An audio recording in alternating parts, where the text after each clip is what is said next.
মফিজ ভাইয়ের পরিবার সহ প্রায় 6টি পরিবার ইতিমধ্যে নাজিরপাড়া ডিন রোডের পাশে তোয়ালে ফ্যাক্টরির ঠিক সামনে পানিবন্দী অবস্থায় রয়েছেন। আমরা আছি পতেঙ্গা 41 নং ওয়ার্ড নাজিরপাড়া D9 রোডে। এখানে প্রায় 6 থেকে 7টি ফ্যামিলি প্রায় কোমর সমান পানিতে বন্দি আছে। তারা গত রাত থেকেই এখানে কোনো খাবারের ব্যবস্থা নেই, টয়লেটের কোনো ব্যবস্থা নেই, খুব অসহায় অবস্থায় আছেন আর কি। তো আমরা কণ্ঠে পতেঙ্গার মাধ্যমে খবর পেয়ে ভিডিও দেখে আমরা এখানে এসেছি, তাদের দুপুরের খাবার ব্যবস্থা করার চেষ্টা করেছি এবং আমরা কণ্ঠে পতেঙ্গার মামুন ভাইয়ের মাধ্যমে আমরা চেষ্টা করছি ওনাদেরকে নিরাপদ একটা আশ্রয়স্থলে নিয়ে যাওয়ার জন্য।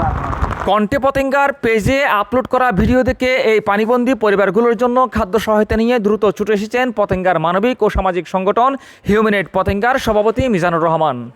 পতেঙ্গা 41 নং ওয়ার্ড নাজিরপাড়া D9 রোডের পাশে তোয়ালে ফ্যাক্টরির সামনে আফসারের জায়গায় মফিজ ভাইয়ের পরিবার সহ 6 থেকে 7টি পরিবারের জন্য খাদ্য সহায়তা এবং তাদেরকে দ্রুত নিরাপদ স্থানে আশ্রয়কেন্দ্রে নিয়ে যাওয়ার আহ্বান জানাচ্ছি পতেঙ্গা 41 নং ওয়ার্ডের মানবিক ও সামাজিক সংগঠন এবং রাজনৈতিক ব্যক্তিবর্গের কাছে। এবং কণ্ঠে পতেঙ্গার পেজে ভিডিও দেখে দ্রুত খাবার সহায়তা নিয়ে ছুটে আসার জন্য ধন্যবাদ জানাচ্ছি পতেঙ্গার মানবিক ও সামাজিক সংগঠন হিউম্যান এইড পতেঙ্গার সভাপতি মিজানুর রহমানকে। মামুন হোসাইন, কণ্ঠে পতেঙ্গা, পতেঙ্গা, চট্টগ্রাম।